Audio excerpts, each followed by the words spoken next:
Zoom room now where we are talking about a topic that I've been discussing with two very good friends of mine, Gina Campos from Remax Diamond Realty Guam and Kim Anderson Young from Security Title.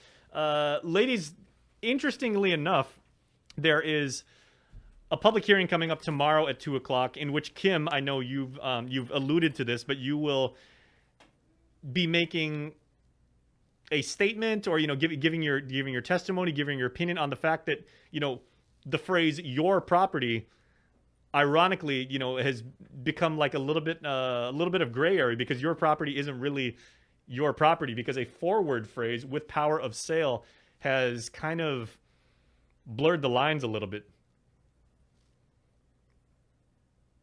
So good morning to both of you, by the way. Oops.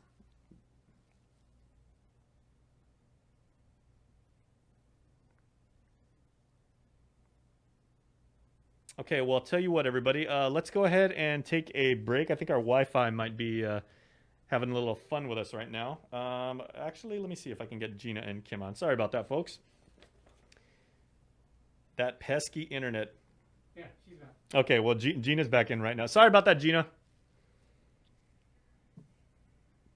Oh, sorry about that, Gina. Our Wi-Fi... The Wi-Fi gremlins were having their fun with us over here. We're gonna get Kim on in just a moment. So I guess before she joins in, if you can just give us like a little bit of context and everything. As I was saying, Kim is planning to make a statement, and you, on behalf of the Guam Association of Realtors, you guys have also lent your endorsement on the fact that a trust right now, relative to real estate and everything like that, there are limitations on it, right? So back in the, so we have a law actually that says that if those 4 words are not in your trust documents, then you've got to go seek court approval in order to sell property. So it's completely against what the whole concept of setting up the trust is. Mm-hmm.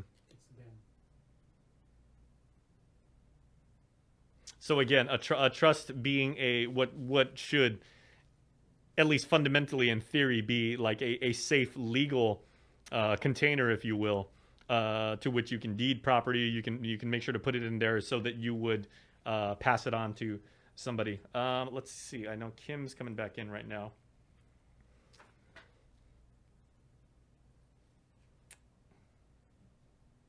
Okay, there we are. So. I am really sorry. Oh, hi, Kim. No problem at all. I think it might be our internet. So no problem at all. No, literally, Jason, I lost power at my house. Oh, the power outage. Okay.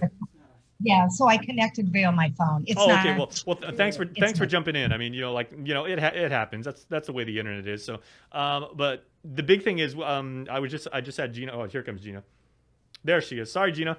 Like Kim was just saying, there might be like a. Oops. You're unmuted there. So, Kim, if we can start maybe like from the beginning again. Gina was just trying to provide some sort of context on. I can jump in and kind of go quickly if you like. Sure, please. And I apologize, but I did get connected. Thanks. So the reason behind my little mission here is we've had a lot of problems with people trying to deal with their trusts recently. And so I was speaking with attorney Richard Johnson, and he gave a lot of thought to the issue. He spoke with our underwriters. He came up with a solution that I mentioned to my neighbor, who's Tina Munya Barnes, the vice speaker, and she thought it was a good idea. And she decided in a bipartisan way to introduce a bill with Senator James Moylan. They sent it to the Speaker's office, and the reason I'm here today is that the Speaker has scheduled a hearing for this Friday at 2 o'clock. So this is just kind of a little brief background with the hopes that the community will chime in. If people end up thinking it's a bad idea, I'll back off, but I'd like to give a little background on it. Certainly. So if we start, this is about trusts. And a trust is an entity that's capable of holding title to real estate. I only deal in real estate from the title aspect, so that's the point that I'm coming from. So a trust can hold title to your property. It's a great vehicle for protecting property from divorce, from avoiding probate. It's a wonderful tool for people who want to deal with property, and it's not just for rich people. You can do it with just one property if you want. You can also do it if you have someone that needs special care in your family. So I wanted to talk about two parts of the trust. Mm-hmm. The parts of the trust are the actual trust itself. And that trust itself basically is unique to every single person that opens a trust. So in your particular trust, there's a section called the powers of the trustee. And the power would say you can sell the property, you can mortgage it, you can trade, you can do whatever. There's another section that gives allocation of property or restricts what you can do with the property. For example, if you had a family beachfront property, you might say that property cannot be sold for as long as I can direct this trust. If you have farmland, you might want to say that farmland goes to the farmer in the family. Or a rental property might be distributed and the proceeds given equally to all the children. So there's lots of different things that a trust can do. And it's each unique to each family. And these aren't uncommon situations. Those various use cases you said, I mean, these are known things that tend to happen with the way our culture, happens, and the fact that we pass down property from generation to generation, right? Worldwide, Mm-hmm. worldwide, or at least definitely within the United States. So it's not uncommon. So anyway, I'm using these examples to say this is how the trust body works. The body of the trust works.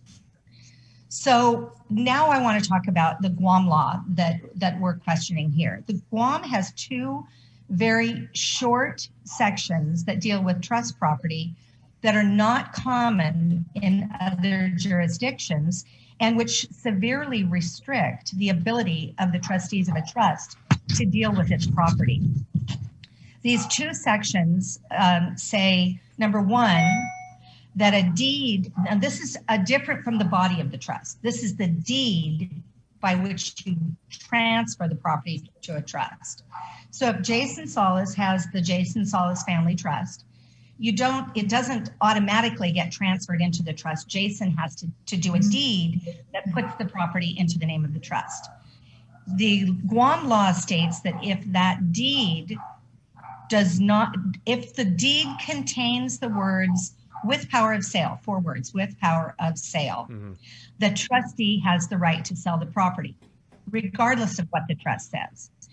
The next section says that if the deed, Jason's deed into the Jason Solis Trust, does not contain those 4 words with power of sale, the trustee does not have the power to sell the property, regardless of what the trust says. So simply put, when Jason deeds his property in the trust, if the document does not contain those 4 words, you can't sell the property regardless of what the trust says. So if an attorney, let's say a stateside attorney who's not familiar with Guam law, but is really, really good at trusts, draws up a document and it misses this very small and very unique to Guam clause, the trust is limited from selling their property. So the actual trust is the document that grants the powers. The deed transferring title into the trust takes that power away if those 4 words are not contained in it. The remedy for this is judicial recourse. You have to go to the court Mm-hmm. and ask for permission to do what your trust already does. Kim, this could possibly be one of those cases where someone like me, who is completely a newbie to matters of law, like when it comes to this real estate stuff, and even the real estate procedure, I would have to go to my realtor, in this case Gina, or my lawyer, and I can see myself continually saying, I would have my own my own forward phrase. So lacking, or with that forward phrase with power of sale, I would be saying over and over, I was like, but it's my property.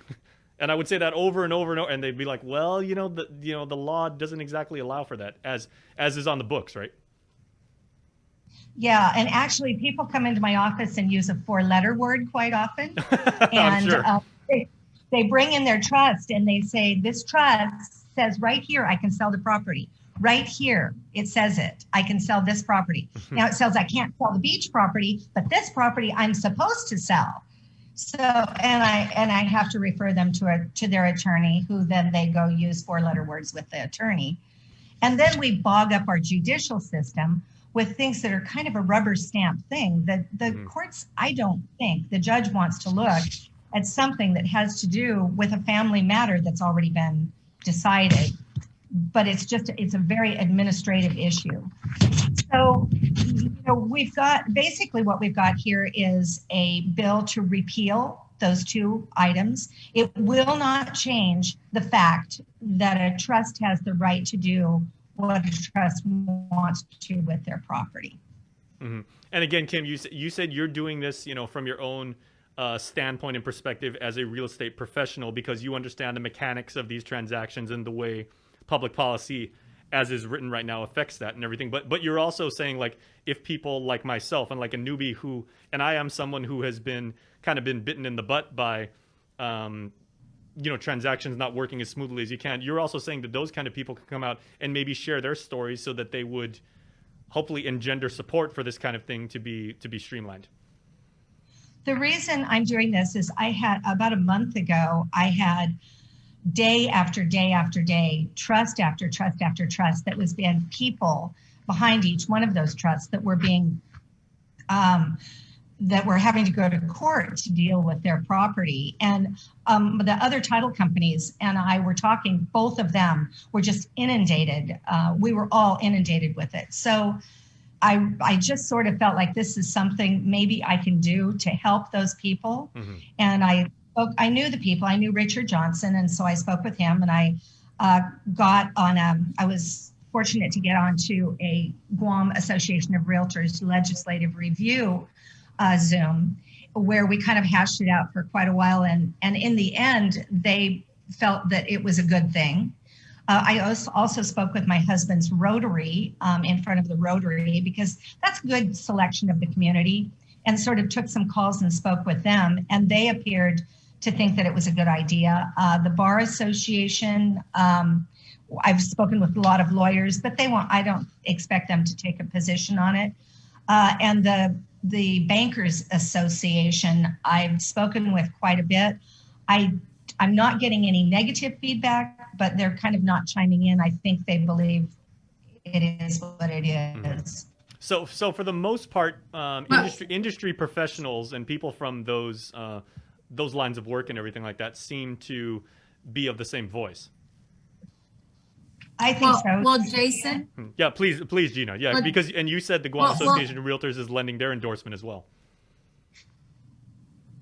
I believe the Guam Association of Realtors is endorsing this, but I'm here as a broker, and I'm here representing Remax Diamond Realty, and I'm here representing the experience I've had.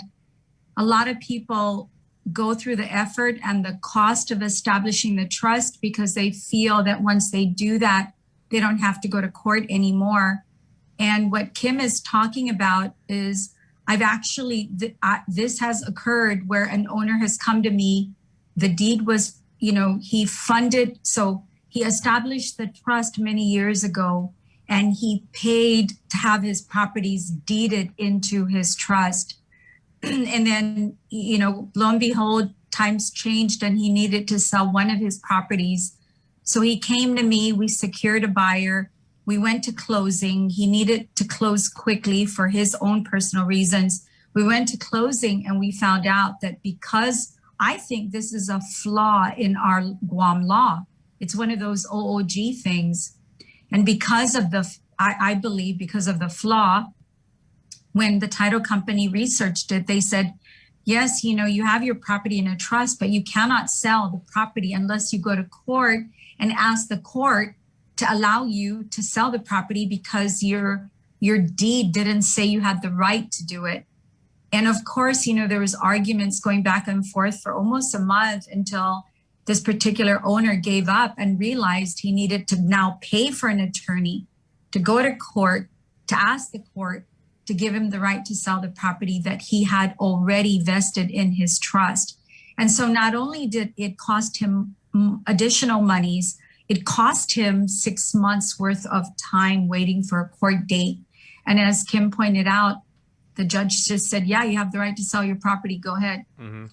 And so I'm raising my hand. yeah, I've done probate, and it is. I mean, it's not. It can be a painful endeavor and everything. Fortunately, mine was not, but I mean, it still did cost money and time.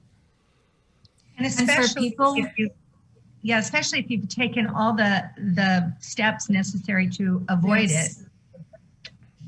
I have a question right now, ladies. That's why we're supporting this. That's why my office is supporting this. That's why Liz and I are supporting this, is because yes, you've already made the effort to put your property in a trust for whatever reason. Doesn't matter to us. We don't want you to have to incur additional time and cost going to court to get permission to do what you intended to do anyway. Okay, real quick, Kim. Now this is a public hearing tomorrow at 2. Is this a virtual public hearing, or is this a face-to-face thing? So if people want to come down and also lend their endorsement, will they have to go to the Guam Congress building? It's virtual. It's virtual. It's okay. virtual. Yeah. So you do need to contact the legislature and just indicate your interest in submitting public testimony, and they'll let you in the Zoom. Yeah, it just says that the speaker said they're convening a virtual public hearing Friday, May 21st, 2 p.m., utilizing the Guam legislature's virtual meeting platform. Okay. Now, this is the first one on at 2 o'clock, and then they've got other things after that, other business after that. If I could trouble the both of you for some advice, because I've got one of our top fans here on Facebook, Rosemary Leguana, always ask really, really poignant questions. And although, Kim, you were saying that the phrase right now in the bill is with power of sale, right? Rosemary's asking if a trust has specifically the verbiage, quote, property can never be sold. Is that sufficient to protect it from future generations from selling it off? You know, that's a very, you're right. This woman has it's a deep question. So first of all, I would say the problem they have is if the deed that deeded the property into the trust, if the trust says thou shalt not sell the property, but the deed says that you have the power to sell, that's a great question. If the deed says you have the power to sell it, what this law basically says is that the person who's relying on it, the buyer or the title company or the lender, does not have the duty to look at the trust. We ignore that. We always look at the trust, because if the trust says you don't have the right to sell that property, we would not facilitate that sale. Now, if you really wanted, I understand you can't do that forever. You can't control cases against that, but that's a completely different issue, and you'd want to speak with your estate planning professionals about that. Yeah. Understood. Okay. Well, so that virtual hearing is going to be tomorrow, Friday at 2 p.m. Again, if you would like to lend your voice, if you'd like to share maybe your experience, if you are in the industry and you want to kind of sound off on if you have knowledge of the mechanics of those kind of transactions, please feel free to do so. It's your right as a citizen of Guam and everything. So Kim Anderson-Young from Security Title and Gina Campos from Remax Time and Realty, I thank you always for your time. And depending on how